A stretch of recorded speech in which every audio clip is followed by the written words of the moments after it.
ॐ शन्नो मित्रः शं वरुणः शन्नो भवत्वर्यमा शन्न इन्द्रो बृहस्पतिः शन्नो विष्णुरुरुक्रमः नमो ब्रह्मणे नमस्ते वायो त्वमेव प्रत्यक्षं ब्रह्मासि त्वमेव प्रत्यक्षं ब्रह्म वदिष्यामि ऋतं वदिष्यामि सत्यं वदिष्यामि तन्मामवतु तद्भक्तारमवतु अवतु माम् अवतु भक्तारम् ॐ शान्ति शान्ति शान्तिः ॐ सहनाववतु सहनौ भुनक्तु सह वीर्यङ्करवावहै तेजस्विनावधीतमस्तु मा विद्विषावहै ॐ शान्ति शान्ति शान्तिः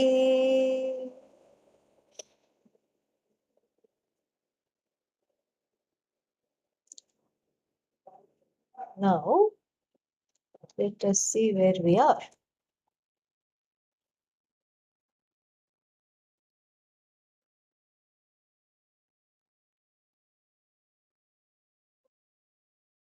एवं सत्यादिशब्दाः इतरेतरसन्निधौ अन्योन्यनियम्य-नियामकाः सन्तः सत्यादिशब्दवाच्यात् निवर्तकाः ब्रह्मणः लक्षणार्थाश्च भवन्ति इति। अतः सिद्धं यतोवाचो निवर्तन्ते अप्राप्य मनसा सह अनिरुक्ते अनिलयने इति च अवाच्यत्वं नीलोत्पलवत् वाक्यार्थत्वम् अवाक्यार्थत्वं च ब्रह्मणः. This is what we are in the middle of discussing. What does all this mean? All this simply means atah siddham. It is hereforth it is established. What is established? Brahmanah avacyartatvam atah siddham Brahmanah avacyartatvam. The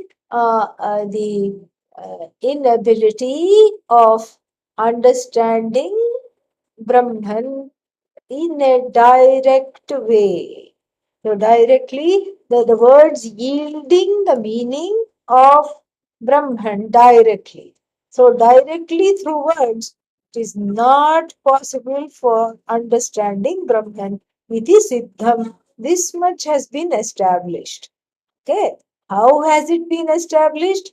It has been established through a very complex and actually a very wonderful process. We have been through a journey. And in this journey, what have we looked at? We have looked at a couple of very important things. We have looked at the Satya, Jnana, and Ananta Shabda as definitions of Brahman and how they cannot be the definition of any other thing in this planet. This is very, very important because if you say Brahman, if you talk about a definition, then it cannot, that definition must be fitting that particular entity and nothing else on earth. This is how this whole thing, the word definition means this only, that it cannot really fit any other thing. It can only fit that particular thing which it is defining. That is why it is called Lakshana, not, Visheshana. And so, therefore, what? Therefore, this is something which is very interesting. So, we saw how these specific words are only fitting Brahman. They are not, it's like a custom made suit which, which only fits Brahman. No one else. Custom tailored, and Brahman alone has gone for the fitting. And then in this fitting, it is only going to fit Brahman, nothing else. And what fit means what? It cannot be objectified. It cannot stand in one place. and therefore it doesn't need clothes because it doesn't have limbs. But nonetheless, it's just a metaphor. So we saw that. And then we also are seeing something which is very exciting, how the words Satyam, Jnanam, Anantam, we have looked at them separately. And then we are now seeing them together. What effect does Satyam have upon Jnanam? And what effect does Anantam have upon Jnanam and Satyam? Very, very interesting. And so this is very pertinent, because otherwise, Satyam, Jnanam, Anantam. Neela, Neela, Mahati, Sugandhi, Utpalam. So, like this, we can have any three words. Blue, fragrant, and lily. Blue, fragrant, big lily. We can have any number of words we can get, but it's not any three words thrown together. This is what it is establishing, and it's just fantastically done, because it is just these three words which are deliberately chosen by the Shruti. Why? So that our thick skulls can can just absorb this knowledge. That is how, so that it can pass this bone. They keep talking about the blood brain barrier in medicine. So here this is the bone brain barrier. Okay, yeah, so that it can pass this this kapala. Then and then so that's why, when we look at them, when we understand, first we understand that these are not accidental words just picked out from somewhere and thrown as though one is making a Brahman salad. No, these are very, very, very specifically chosen words to be deployed in a particular way. And the beauty of this has been understood by who? The gurus. And the gurus have given it to us. This is that this is giving it to us. This is just a fascinating thing. To be in this parampara itself is fascinating. How that first person, how did they get that knowledge, and then how did they understand this, and where did they go from here, and how did they how did they gain this all knowledge? That is an ashcharya. And then how did they give it to others? That is an another ashcharya. And then the third ashcharya is that how the people who are gaining this knowledge are not running away. This is the third ashcharya. As we as we conclude this section on Satyam, Jnanam, Anantam, 33 classes just for 3 words. 33 long classes. Okay. Yeah, just for 3 words, 33 classes. So you can imagine the depth of analysis and inquiry, the mimamsa that has to be done. Why is it called mimamsa? Because it's all about me. That's why the whole Vedanta is about me. That's why it's called mimamsa. And so this mimamsa is, it's taken a long time. And I really thought, I didn't say it out aloud, because such things you should not give voice to. But I really thought, by the time we reach this particular section, we conclude this section, which section on understanding Satyam, Jnanam, Anantam, these three words. I thought there will be only 2, 3 people left at the end of it, and even they too will be wondering, maybe I am crazy. Maybe I should have also taken off when the other people left. I really thought that. So it is to your credit that that you are still hanging on. Maybe by a thread, but still you are hanging on. That is to your, that is, I commend you for that, really. And so now what we are looking at is that these words are understood somehow, and they are communicable. In fact, Brahman, really speaking, Brahman is the only thing that you can entirely give to another person. Oh, no, no. What about the legacy in my family? What legacy do you receive from family? Tell me. Some China. That's what. And then what else? Then, and some silverware and China. This is in the West. Okay. Yeah. And in India, gold. Okay. That is what it is. They go straight to gold. But nonetheless, what are you going to do with this gold? So, from whoever you received, that person kept it in the locker, and then You also have to find another locker and keep it, because if you keep it at home, it will be attracting all kinds of robbers who are not just after the gold but after the throat also. And so therefore, therefore it has to be kept in the locker. What is the use? This knowledge is alone that can be given completely, without a residue, without feeling like, oh, I think I have said too much. Nothing like that, because all other knowledge is incomplete. That is why it is called aparavidya. It is incomplete, because anything that you say about anything, there is more to be said. You study plants and trees, oh my God, it's endless. You study hmm, sea animals, endless. You study what else? You study some other things, that is also endless. You study leaves, botany, and that, just one leaf you study. And that leaf, the study of the leaf, leaves you feeling very, very incomplete. That is what it does. And that also, that is also, that is also the not you're not able to fully plumb into the depths of each thing, because it's all Brahman.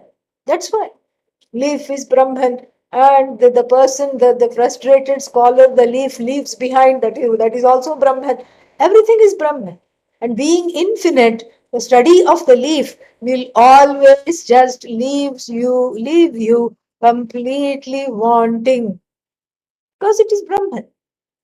So why not go straight to Brahman? Because everything that you study will be like this only. No other way it can be. That is why it is the knowledge of the relative knowledge, aparavidya. Paravidya is the only thing that can be conveyed in full without any shesha. Shesha means without any kind of a residue. Paravidya can alone be completely given. Even small things you cannot convey. Yeah, you want to convey love to somebody that you love very much. You want to say, I love you. And then, maybe it's a teenage child, because they'll be distrustful by that time, or a significant other. You want to say, you want to express the love. How are you going to do this? Oh, that's easy. They say to say it with flowers. Flowers? Okay, how many flowers? One. One, if you go and get, they will say, see, this is what it is. This is why I don't trust your love for me. One flower you have purchased from the market and you're giving. What is this? Am I a high school person or what? Student or what? Are you a high school student? You can't afford anything else? Just give me one flower. Okay, then next time you take a bunch. Well, you know, I just don't know, because I don't know whether you really mean it or not. How are you going to show that you really mean it? And it's not enough to say, I really love you. What do you have to say? You have to show how much that love is. How are you going to show? How are you going to quantify that? You can be very poetic, I suppose. And shall I compare Shakespeare had his own way. Shall I compare thee to a summer's day? And then he changes his mind. No, no, no. Summer is too hot, and its rain is too short. So you are much better than that. But still, how are you going to convey? No, it's in my heart. Okay, then I have to do one. What should I say? One operation and see one exploratory surgery and see what is in your heart. It's not possible at all. It's not possible to convey love. It's not possible to convey the meaning of compassion. It's not possible to convey anything through words. Really. And then what, you cannot convey anything. And even something very simple like sweet. Let's say somebody from Mars. Now, this Mangalayana has gone, and then so many other things. All the rovers are there. First, there was Curiosity rover, and it spent a few years taking all kinds of selfies and then sending it back to Earth. And it also had a little bit of a sense of humor, or maybe it was the NASA astronomers, the scientists and astronomers. We don't know. But then after that, its daddy went, Perseverance rover, and it has a helicopter also, and it flies around and gathers data. It pulverizes the rock. It goes inside, it's got arms. It goes inside the Martian caves and brings out rocks. Why? It's not a rock collector. It wants to pulverize the rock and then put it in a little tin and send it back to Earth at some point. And then to show, so that the scientists can study that Mars dust and then see if there is any DNA that we can recognize. So suppose the Perseverance rover finds a Martian and they come to Earth. More likely they will take us there because they will not come to such a dull place. And dull place means filled with dull people. And then so they then let's say they come here and you offer them a piece of cake. Wow, so sign language. What is this? And they will ask. You say, sweet. What is sweet? Yeah, that's all you have to say. You cannot even express, you cannot even convey through the words the meaning of sweet. That's why all this elaborate, what should I say, very, very elaborate discussion on Brahman, because Brahman alone you can convey. Why? Simple. The answer is very simple. It's not separate from you. That's why. Because it is you. It is already you. What kind of you? Not the you that needs to be discovered, not the you that needs to be established. It's a self evident, self established, self present, self effulgent you. Who knows? And who is all knowledge? Because you are. And so, this you alone, about this you, there seems to be some terrible misapprehension. There is a mistake made of this you, and that mistake is corrected through this exercise of defining Brahman in a way that includes you, because there is nothing that is limitless, that is outside of you. And so, in the definition of Brahman, we have been looking into a mirror and understanding the I. That is how it is. So, the word Satyam, is pertinent to the I. Sat means exist, Satyam means existence. I have existence, I exist. But then Jnanam clinches it. Jnanam brings in that self-evident, self-effulgent consciousness, which is myself alone. And that jnanam stands for this awareness, this consciousness. And then that is why it is a Mahavakya, which is another reason why we have been spending so much time before coming to the conclusion of this portion. Okay, and the conclusion, what a conclusion. Most of the people, who are public speakers or writers, they start off very well with a big bang. and then, and then when they end their essays or their, writing articles, essays, or what is it called, books, it ends with a whimper. Not strong. Somewhere they got lost along the way, or they lost hope, ending it. Some dejection kicked in or something like that. Not with Adi Shankar.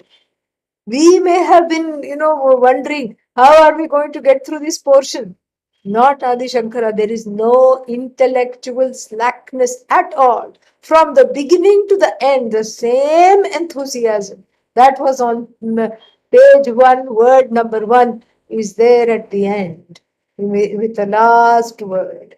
Nothing is glossed over, nothing is left to the imagination, nothing is unparsed. Everything is given the proper treatment that a bhashya should. And so here, this crown, in the form of this last paragraph, this is a crown that gives a summation. From here, we can understand how to end a particular task. how to bring it to a closure. I mean, what a closure. It's just amazing. It's just really amazing. So this is what we are discussing right now.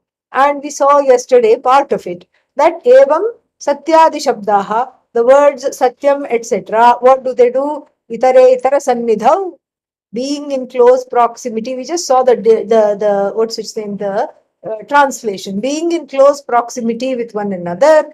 Anyonya niyamya niyamakaha santah, they are in a relationship, in a mutual relationship. Mutual relationship? Yes, they are in a mutual relationship. What kind of a relationship? Niyamya niyamakaha. Niyamya niyamaka bhava sambandha.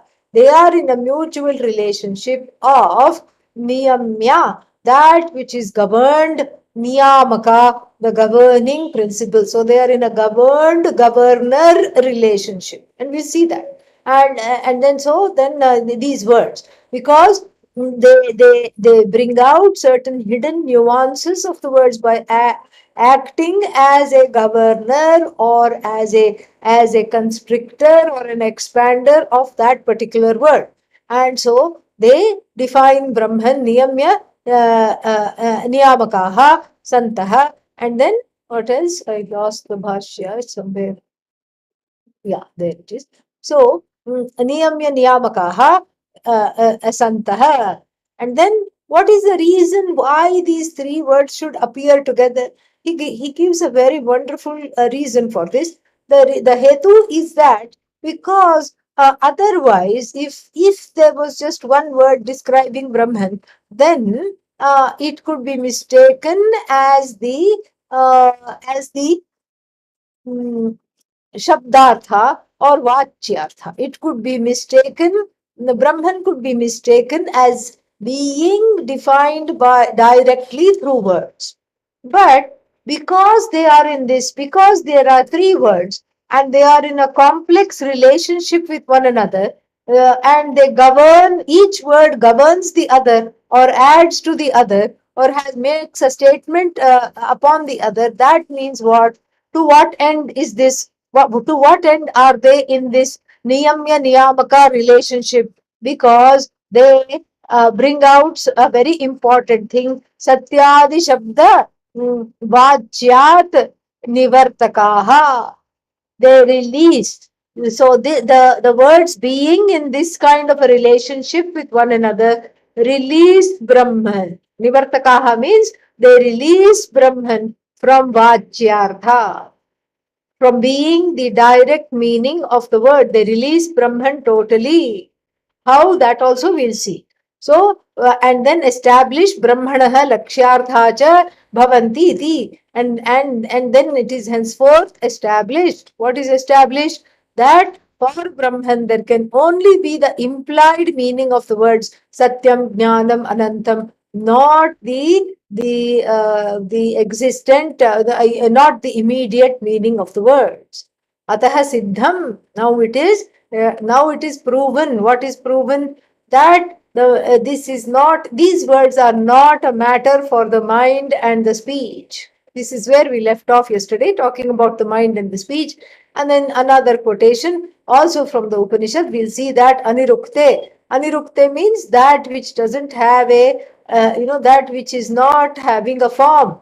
And then that which cannot be talked about, anirukte. Anilayane, that which doesn't have a place, a locus. Iti avachyatvam siddham. So that Brahman is not subject to being directly the vyapara of the word, Shabda Vyapara. It is free of Shabda Vyapara directly, meaning it is not directly known through words, like even blue fragrant lily. Yeah, this has been established. This is his conclusion. So we have to discuss a few things, especially this niyamya niyamakaha and what all this is about. And then so basically the sannidhau itare satyadi shabdaha itaretara sannidhau. Itaretara sannidhau means close to one another, meaning occurring in the same sentence. And then each one is in the presence of the other. Sannidhi means presence. So each one is present in front of the other. So each one is used along with the other two words. So you cannot think of Satyam Brahma without thinking of that Satyam being Jnanam and Anantam. You can't think of Jnanam Brahma without it being Satyam and Anantam. You cannot think of Anantam Brahma without it being Satyam and Jnanam. So each of them is used along with the other. This is what is itare itara sannidhau, because they are naturally in the presence of one another and they have a special relationship. Anyonya niyamya niyamakaha. Mutually, anyonya niyamya niyamakaha. Niyamya means that which is restricted, which is governed. And then, so this is niyamya. And then, niyamaka means that which governs the other. So therefore, so what does this, how does this translate? So therefore, Ananta Shabda being there, the Satya Shabda gains a new meaning. What kind of meaning? It is the Vachyartha is Niyamya. That the direct meaning of the word Sat, meaning existing in time, is restricted by the word Ananta. And the karaka vyapara is restricted. The use of all the factors of action, object, subject, instrument. The karaka vyapara means, in any kind of a daily thing, he goes, she comes, nominative. This was done to him, object case. And then by him, this was done. By her, this was done. Instrumental case. For this was done for the sake of, the person goes to work for the sake of earning money. Dative case. All this is not there. This is the niyamya. So beautiful, very wonderful conclusion. We have seen this, but then, this is a wonderful way to bring it back to memory. And then instead of going through the whole argument that we have gone through before, oh, then how does it do this? How does it do that? All we have to remember is niyamya niyamaka. Finished. So easy. He has made it very easy. So in this portion, he is giving us like a cliff notes to the Upanishad. Cliff notes to the words Satyam, Jnanam, Anantam, Brahma. And then what is happening here? Something very wonderful. Because when we say niyamya niyamaka, then the word ananta is a niyamaka. For who? In this case, for Satyam. Because the word Satyam, the only Satyam we know is that which is hanging around in time for a long time. Like like an unwanted relative who has come and moved in and refuses to leave, and you can't make them leave. And so hanging around in time for a long time. A guest who has become a pest. That is our idea of Satyam. Our idea of Satyam is just like that. But here, that's not the case at all. This is something so fascinating. Here, the word Ananta takes away that hanging around for a long time meaning that has so nicely been internalized in our buddhi, and so it is not shabdavachyam. So therefore, there is no karaka vyapara, no object, subject, instrument, etc. And then, so what is the meaning left now? Abadhyam, non-negatable sat. It is here to stay unchanging. Trikale tishtati iti sat. Trikala abadhitam sat. And then, so this is, it is, so it is badha ayogyam. So the word ananta grants the word satya badha ayogyatvam, meaning it makes it non-negatable. So our idea of Sat is that which is always floundering and that which is, the kind of existence which is time bound. The word Ananta takes away the time bondage, the time and spatial implications, and then makes the word Sat not subject to negation, which means Nityam. And also, not just Nityam, as it was pointed out earlier, Sarvasya Karanam. And Sarvasya Karanam Sat, because it's the source of all existence. It is the Karana of everything. And if it is the Karana of everything, it is not subject to negation. And karanatve api, even though it has got causality, karanatvam, it does not undergo any change. Why? Because it is sitting right next to the word Anantam and being blessed by Anantam. Simple. Look to the, if Satya looks to the right, there is Anantam. If it looks to the left, there is Jnanam. Amazing it is. And so, so these words, they act upon one another in the niyamya niyamaka bhava sambandha. Then what does jnanam do for sat? Let us look and see. The word jnanam makes the sat comes alive. It is not a sat that is dead. It is in some South Indian vernacular languages, sat means dead, okay? And so here it is not a dead sat, it is a alive sat. It is alive. It is not a dead existence. It is alive. It is alive means jnanam. Jnanam here means sentience. Sentience which is in the form of all knowledge. So therefore, again the word jnanam acts on sat as a niyamaka. How? Because it removes this time-bound nature of sat, and also it removes the idea that sat is like what is that? Clay, mridadivat, like even clay, etc. It is insentient. No, it is not insentient. It is very much sentient because it is, sannidhi. It has the sannidhi of jnanam. It is being blessed by the word jnanam. So that word makes this sat come alive. Makes this sat come alive. And then, so therefore what? It makes this sat come alive, and then, so then, jadam iti, otherwise, if without jnanam, this sat would be confused for jadam. Sarvasya karanam iti praptam, but jadam. No, jnanam is there. It is not like mrit, it is not like clay, it is not jadam.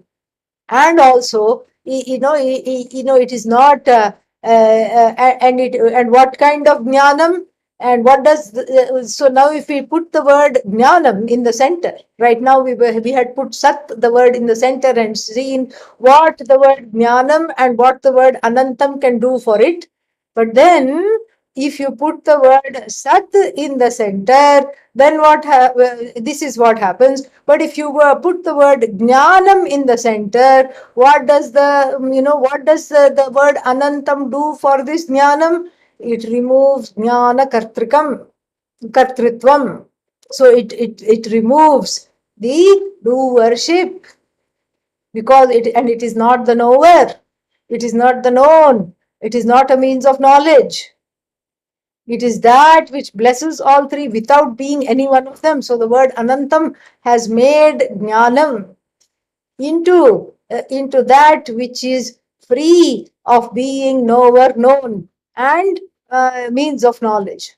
But that which is the means of knowledge is non-separate from Jnanam. That which is Sat is that which is the knower is non-separate from Jnanam. That which is the known, non-separate from this sentience. And what does then again we have, so this is, and then what does the word sat do for jnanam? It's not a jnanam that is floating around. It is an existent sentience. It is a sentience whose existence is all pervasive. Sat Chit Ananda, Satyam Jnanam Anantam. This is really amazing. And if we put Anantam in the center, we get some very interesting things. Anantam, if we put in the center, what happens? You get that, you get that idea that what kind of Anantam? Otherwise, Anantam means it could be, so the samsarasya anantyam, it could be endless samsara, infinite samsara, because samsara does feel like it is infinite until and unless one comes under the shelter, under the umbrella of Vedanta. Samsara seems infinite. And if you look at it from the standpoint of things in the world, okay, infinite, problems, infinite. No, no, no. The word Sat and Jnanam act as Niyamaka for this Ananta also. How? Because, if we say Anantam Sat, so what is this Anantam? What is this all pervasive? What is all pervasive? It's not the problems that are all pervasive. It is that Adhishthana upon which the problems, the mithya bhuta problems, are as it were projected. That canvas where this projection is taking place, that is this Anantam Sat. And that canvas happens to be all knowledge. And so this is a definition of not just Atma, but Ishvara. That is why it is Mahavakya. So each one, so now you understood, right? Niyamya Niyamaka Bhava Sambandha, how each one acts upon the other and brings out, restricts certain meanings, suppresses certain meanings, and then brings out other things.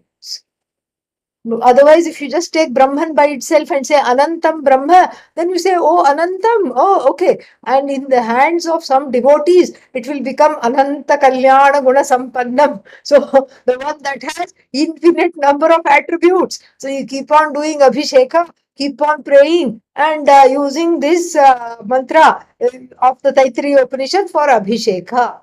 That is what is being done in many temples. And so therefore, the word Sat and Anantam, Satyam and Jnanam also bring this to light. They highlight this. They highlight this very, very, very, very well. It is just so beautiful, very nice. So then, and then again, if you say Brahman is Anantam, without Sat and Jnanam, then you will say that means there are infinite number of Brahmans. You can take it that way. Ah, Anantam Brahma by itself means what? Oh, there are so many Brahmans. Endless numbers of Brahman is there. And then you can start break into song or break into Sukta. Which Sukta? Purusha Sukta. Sahasra Shirsha Purusha Sahasrakshas Sahasrapat. Infinite Brahman. Infinite numbers of Brahman. No, no, no.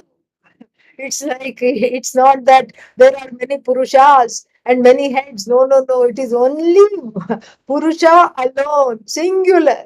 In fact, non-dually one. And so, therefore, so Sarvasya Karanam Satyam Brahma, Sarvasya Karanam, Satyam Anantam Brahma. So the only thing that is non-dually existent, that Satyam gives it, and this Anantam from being misconstrued. And then what kind of Anantam? Jnanam. It is sentient. And then Satyatvat, Sarvasya Karanatvat, and then Nityatvat. It is Deshakala Aparichinnam Brahma, Jnana Swarupam Brahma. So it is because it is eternal. It is never coming to an end. It is nitya. It is deshakala aparichinnam, means it is not conditioned. It is not defined. It is not limited by time and space. That's why it is jnana swarupam, in the form of that all pervasive sentience. This is how the anyonya niyamya niyamaka sambandha is there. And then we may ask the next question: what for? Why do we have to have this charade of each word, speaking to the other? Beautiful it may be, but why do I need to know this? The answer is that Satyadi Shabda Vachyat Nivartakaha Santaha. Because of this niyamya niyamaka bhava sambandha, because of this special relationship of the governor and governed, which the word satyam jnanam anantam share. And it's not that one word is the niyamaka and the other word is niyamya. No, that keeps changing depending on where you shine the spotlight. If you are looking at Sat closely, then Anantam and Jnanam come into the picture. Without that, they become the niyamakas. If you're looking at jnanam, then Sat and jnanam become niyamakas. Like this we have to see. So it's not that one word is bossing the other one around. Each one, acts upon and restricts and suppresses certain meanings which could be misconstrued, which could lead one to misconstrue Brahman. And then, so therefore what? Because because of this bhava being, anyonya niyamya niyamaka bhava, then each one is controlling or governing the other naturally. Why do they have to govern the other? So that they can release the word Brahman from being subject to the direct meaning of the words. How do they release? Very, very exciting, very interesting. So that they release the meaning that is Brahman, because each one of them becomes a Lakshana for Brahman. So therefore, they release this Brahman by being revealed by the Vachyartha, by the direct meaning of the word. So therefore, Satyadi Shabda, Satyadi Shabda, Vachyat Nivartakaha Santah. They are releasing Brahman. They are releasers of Brahman from the immediate meaning of each of those words. Like Satya, what is the immediate meaning? That which hangs around in time. No. This Niyamya Niyamaka Bhava Sambandha has made Brahman untouched by the immediate meaning obtaining in these words. Therefore, Brahmanaha Lakshanarthatvam alone is there for Brahman. So Lakshana alone works. So this is something which is which is very important, because you can't just say nivartakaha santaha. You can't say they release Brahman. Release Brahman from what and into what? That means they release Brahman from the immediate meaning of the words, and they put Brahman where it is understood as an implied meaning of the very same words. This is the reason why in the Upanishad Manasa eva anudrashtavyam it is talked about. Through the mind alone, through the vrittis of the mind alone, this knowledge is understood. Vritya eva, vritti jnanena eva, the Brahma, pratipadyate. It is written. And then Manasa eva aptavyam anudrashtavyam. It is said in I think Kathopanishad. And then and then again in the Kenopanishad, it says, Yan manasana manute, that which is not understood by the mind. Very, very interesting, because here again, it is not, each Upanishad is not contradicting the other Upanishad. Each Upanishad is talking about the same thing. Manasa eva anudrashtavyam. In the mind alone, this knowledge can take place. Where else can it take place? Buddhi is needed. And what kind of a buddhi? Human buddhi. Oh, why not cow buddhi? Because this is not, this is not about eating grass. This is about, what is that, removing the grasa. Grasa means shark, the shark of delusion. The graha, and making graha, one grasa, one mouthful, and removing it. And so that is what it is about. And then, so therefore, this is only for the human mind. This, because there is free will, and the free will makes one mistake oneself to be a mortal, to be finite, and to be having a whole host of problems. So therefore, this cannot be, the mind is needed. It's a place where the knowledge happens, but it is not the agent. The mind is not an agent of this knowledge. Mind is not an agent of this knowledge. That's why this quotation is given here to show that it is not Vachyartha. If the mind is when is the mind the agent of knowledge? When something is Vachyartha. When something is directly understood, then the mind becomes an agent of knowledge. Pot. Oh, okay. This is pot. I see pot. I can lift the pot. I can weigh the pot. And then I can see that it is made of clay. I can see that it has a glaze on it. So this is pot. So this is what it is. No. This is, this is possible. Why? Because the pot can be objectified by the mind. And similarly, can you say this is consciousness? I see it. it has a little glaze on it. The glaze is in your head, okay, if you say this. And so, you can't say this. You can't say that at all. Why? Because it is not, it is the, even if you say, aha, I know Brahman, you don't know it as an object. The only way to know Brahman is as yourself, as the very subject, and it is not subject to objectification. So, really speaking, you can't even say, I know Brahman. You can say, I am Brahman, because this knowledge knocks off the knower. That is the niyamaka here. There is no knower here. It's a knowledge which does not have a knower. And so, therefore, so they are not, so therefore, since these words, Satyam, Jnanam, Anantam, are not Vachyartha, you cannot get it by the mind.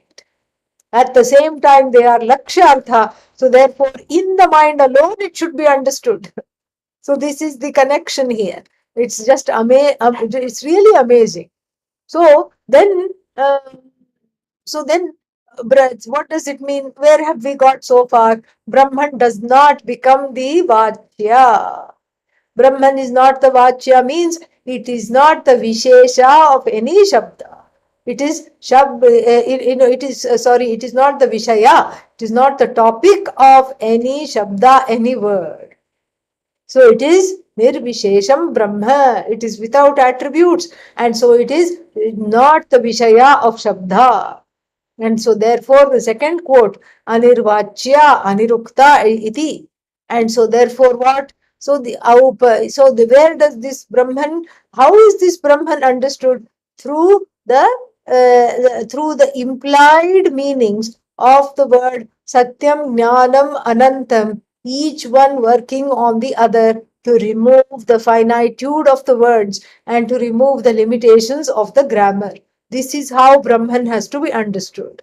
And then, so then the next thing that we are going to see here is that this particular quote. What is the quote? These two quotes. Yato vacho nivartante aprapya manasasah and anirukte anilayane et al. Okay. So then what?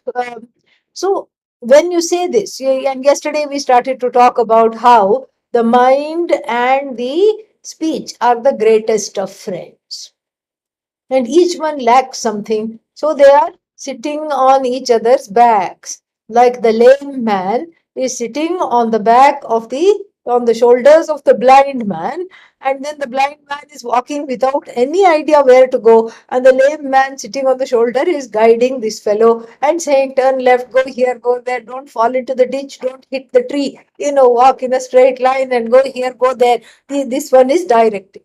So too, this very codependent relationship between the mind and speech. The mind envies speech because the mind can just go into its own imagination, but it does not have words. It cannot paint that imagination and share it with others. It can only enjoy it by itself, but then it would love to relive it. It would love to share it with others. So it needs speech.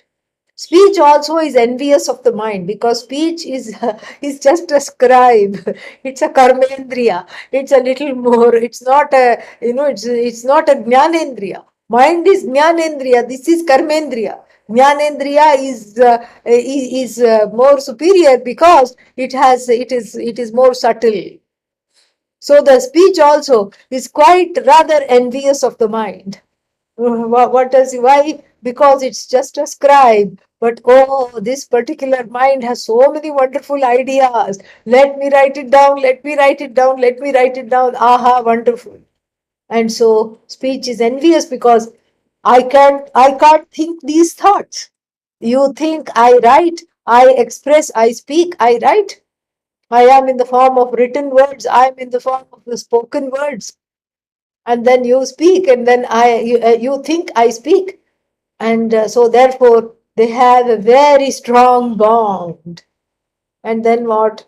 One day they set out and they said, we are going to grab Brahman and bring it back to this village. And the villagers were very happy because they said, we know everything except Brahman. Foolish people. If they know everything except Brahman, that means they don't know anything. But still, this is they just sort of garlanded each one of them. And then they put tilaks on their forehead. And then they did arati and said, yes, please be successful in your quest. And then come back. And then we will treat Brahman nicely. We will not treat it like a captive, because after all, it is holy and everything. It is Bhagavan. So then we will have built a little throne and everything. By the time you come back, you please bring back Brahman. Project BBB, bring back Brahman. Okay, so then both of them set off after receiving claps and accolades and a very nice send off with people waving the hanky until they were out of sight. And then what? They went here, they went there, they went up, went down, and they went to all corners. Wherever the mind could go, it went. Wherever the speech could follow, it also went. But then, thankfully, both of them were honest, because they could have brought one, strange looking animal and then they palmed it off as Brahman, but they didn't do that. They were honest. But then they said, okay, we have to return back to the village. They were tired. They were suffering from mosquito bites. Don't ask the question, how can speech suffer from mosquito bites? These are all animated, like this kind of a thing. Okay. Yeah. So then they were so tired and they were bugged by all kinds of bugs and everything. And then they came back. When they went in the bright day, and in a public way they left. That's why they couldn't come back in a public way. They slowly sneaked in the dead of the night, went to their cottage in the village, went to their hut and locked themselves up as though they were having a staycation. Nobody knew even they were there, but they were there. And then, to complete the story, a Swami came, they didn't, unbeknownst to them, because they were away. When they came, the Swami was coming back. He had come back to town, and he was teaching. He or she was teaching. And what were they teaching? Taittiriya Upanishad. And then, so they were straining their ears, both the speech and mind, to listen, to see maybe we can corral Brahman from these words. And then finally, the mind and the speech were asked to come in through the back door, through the rear door, not through the front door. They are not they're not the owners of Brahman. They can come in through the back door and be in service. The mind and the speech can be in service of Brahman. They cannot objectify and talk about Brahman as though it's an object. They can be in service of Brahman. The mind can give itself a nice spring cleaning and clean out the cobwebs of raga, dvesha, kama, krodha, lobha, moha, mada, matsarya, and then it can do a spring cleaning. And speech also can wash itself out with soap, so that all kinds of avachya things, all kinds of things which should not be uttered, like criticism of others, self-criticism, all this should be driven away from the vocabulary if one wants Brahman.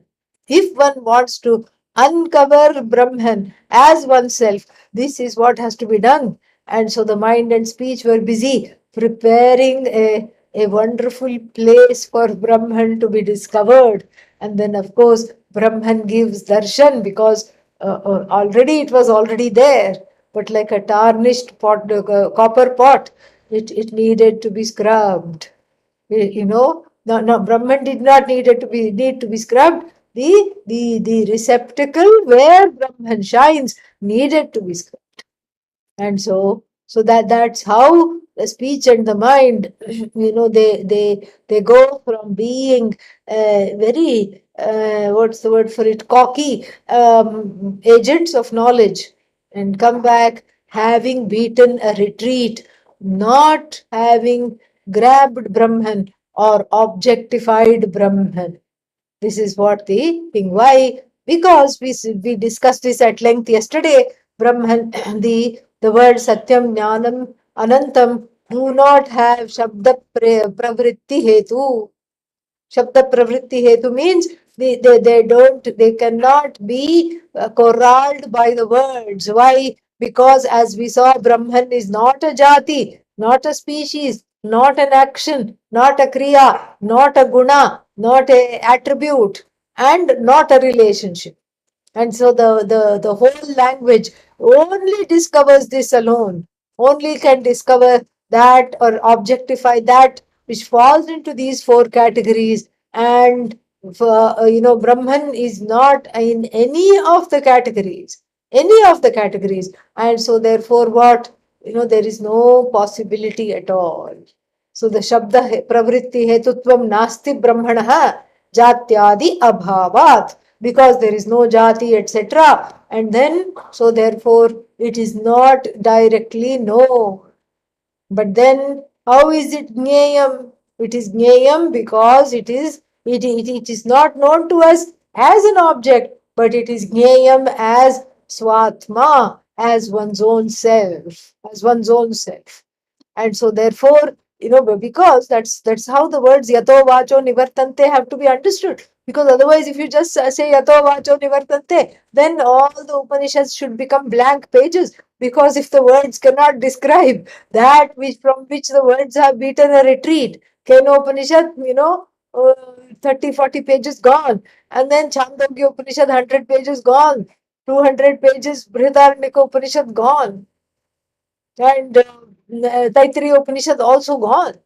And so therefore you don't require any of these. You don't require to either channel the Upanishad or write a commentary about the Upanishad. And so therefore what? Lakshanarthaha te satyadi shabdaha. So that's why we have to look at, because the direct meaning of the word does not obviously work. That's why we have to look at Lakshana. And then because of this helpful Niyamya Niyamaka Bhava Sambandha, through which the whole thing is understood, each one buttressing the meaning of the other, each one restricting and suppressing finite meanings of the others. So therefore what? It is, just like the word Anantam takes away the time-bound nature for Satyam, and then the word Jnanam takes away the Jadatvam for Satyam. Like this, it is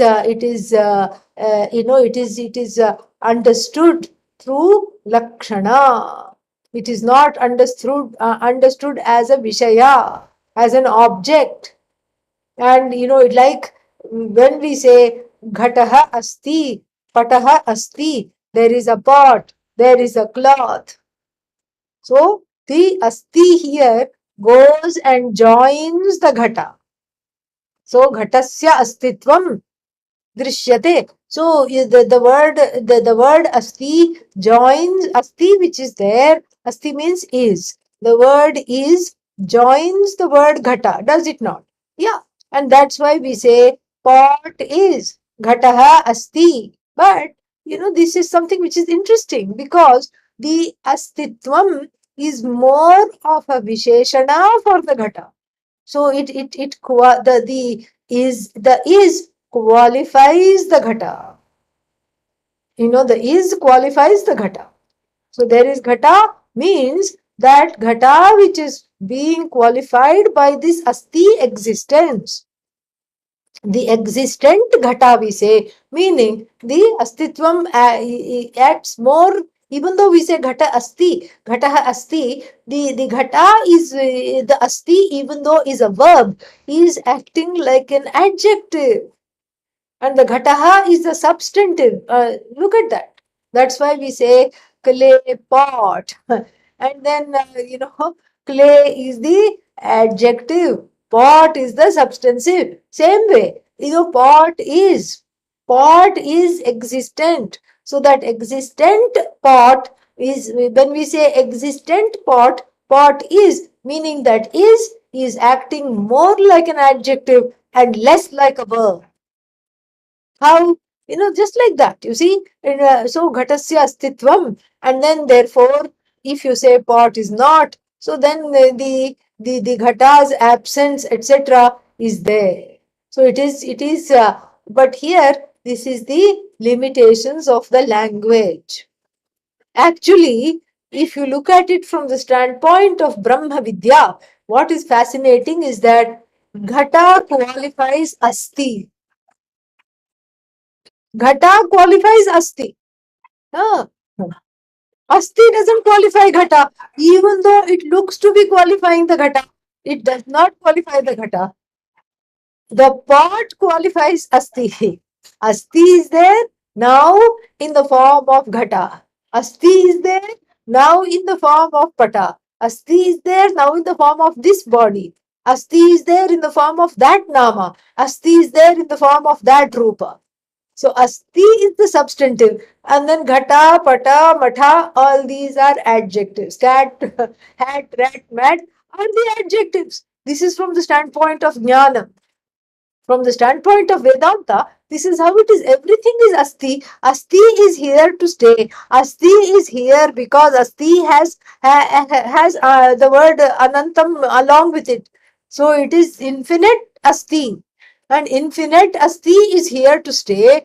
And then every now and then, this infinite Asti is qualified by, humanness, Manushyatvam. And this infinite Asti is qualified by pot, by clay, by gold, by ornament, so many things. One Asti is qualified by as it were, by so many Nama Rupas. So many Nama Rupas. And so everything here is so therefore what? From the standpoint of Vedanta, Ghata is a Vishesha to this Satyam. In fact, the Vastu is the only thing. Vastu means Brahman is the only thing which is Satyam. Everything else is a Vishesha. What kind of Vishesha? Mithya Bhuta Vishesha. Whereas Satyam doesn't depend on any Asti. It is dependent on itself alone, and everything else is Vishesha, which is Mithya, which depends on Sat alone. If this is clear, then whatever word you use becomes the Lakshana of Brahma. Anything you say becomes Brahma Lakshana. How does it become Lakshana? Supposing I say Shuddham Brahma, Buddham Brahma, Muktam Brahma, Nityam Brahma. This is all Brahman from various standpoints. And what kind of standpoints? Standpoints that start with me. Really, it's not about Brahman. Shuddham Brahma means what? Pure Brahman. Who said Brahman was impure? Why do we need this pure Brahman? Why do we need this? Because the individual, the jiva, happens to have a complex centered on itself. I have papa. I am impure. I have so many omissions and commissions. I have done wrong things. And as though that is not enough, I continue to do wrong things. That is also there. And so therefore what? I am Ashuddha. This is centered all on the human being. I am Ashuddha. And therefore what you say? Shuddham Brahma. No, you are Brahman, which is Shuddha. This is fascinating, so beautiful. And then what? Then you say Buddham Brahma. Buddham Brahma means all knowledge Brahman. Who are you? Buddhu Brahma. Buddhu means foolish. And you are a Buddhu, and therefore you say Buddham Brahma. It's all from the standpoint of the individual jiva. The jaded, faded jiva that has to get rid of all kinds of silly notions and mistakes centered upon the self. And so therefore, all the attributes which the jiva has internalized, the opposite of that is given to Brahman. So from various standpoints, and so therefore we say, Muktam Brahma. Why? Because I think I am Baddha. I am bound. That is what I think. And therefore I say, oh, I want to know Brahman as free. Brahman was never bound, okay? And oh, but I feel bound. Okay, so that's why Buddham Brahma. And then, so therefore that this bandhana which is imputed to the Atma is negated. The papa punya superimposed upon the Atma and internalized as I is negated. And then so this is all, this is all neti neti. And so this is this. So in fact, the word mukta itself is negative. Why? Because the much dhatu definition is bandha vimochane, in the sense of bandha nivritti. In the, it is, it's nivrityatmaka. The meaning of the dhatu is nivrityatmaka. So the whole thing, Shuddhoham, meaning I'm no longer subject to Papa Punya now that I know I'm Brahman. Shuddhoham, no longer subject to Raga Dvesha once I gain this knowledge. Shuddhoham, no longer subject to Sukha Dukha, because all this is imputed to, projected on the I, and by Lakshanaya negated. And Shuddham, Shuddham has its own meaning. It means absolutely pure. We have to say that because it is not, it is there in the form of this Chaitanya. Shuddha Chaitanya means that consciousness which is not qualified by knower, known, knowledge, etc. Akhanda Chaitanya. All this is for the ignorant individual alone. And so therefore what? The Niyamya Niyamaka Bhava is completely, so Svavachyartha Nivartakaha cha Bhutva. So what happens? Lakshanarthaha Bhavanti. So Svavachyarthaka Nivartakaha. So what happens? They release the word Brahman from being a Vachyartha, from being the direct meaning of these words. So Brahman is not Vachyam, athas siddham iti uktam. So therefore, what is siddham? And then we go to the quote, yato vacho nivartante. Yes, we saw the meaning of the quote yesterday, that from which all the words, from which the words and the mind beat a retreat. But then he has only quoted part of it. The other part is Anandam Brahmano Vidvan na bibheti kutaschana iti. Anandam Brahmanaha Vidvan. So that Vidvan is there. Brahmanaha Anandam Vidvan.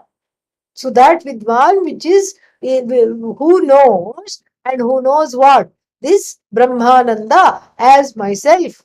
That Brahmananda as myself, the one who knows, then the one who knows, this is Anantam Satyam Jnanam Brahma, the one who knows, the one who is Brahmavit. That Brahman, that Brahmavit which was pointed out earlier, Brahmavit apnoti param, that Brahmavit is referred to here as Vidwan.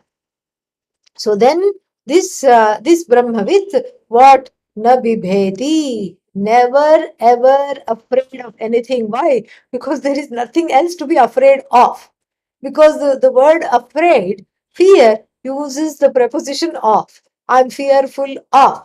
I'm afraid of. Of means what? There should be something else that should set you off. That's why the off. And but here there is nothing there. There is nothing on the other side of this off. So then the fear also goes off. Okay. So there is no more fear. No more fear is there. Why? Because there is nothing to be afraid of. So the fear is switched off, no longer there. And there is the Vidwan is not afraid of anything, because she or he is, for her or him, there is nothing to be afraid of. And then here there is no second vastu, so therefore it is there. It is what? It is not there. But then that's not the point here. I just explained it because I used the words, but then I used the quotation. But then let us look at this juxtaposition here, which I find interesting. What is the juxtaposition? The juxtaposition is that of Vidwan. What Vidwan? Brahmanaha Anandam Vidwan, the one who knows Brahman as Ananda, as oneself. That Vidwan is juxtaposed with Yato Vajo Nivartante Aprapya Manasasraha.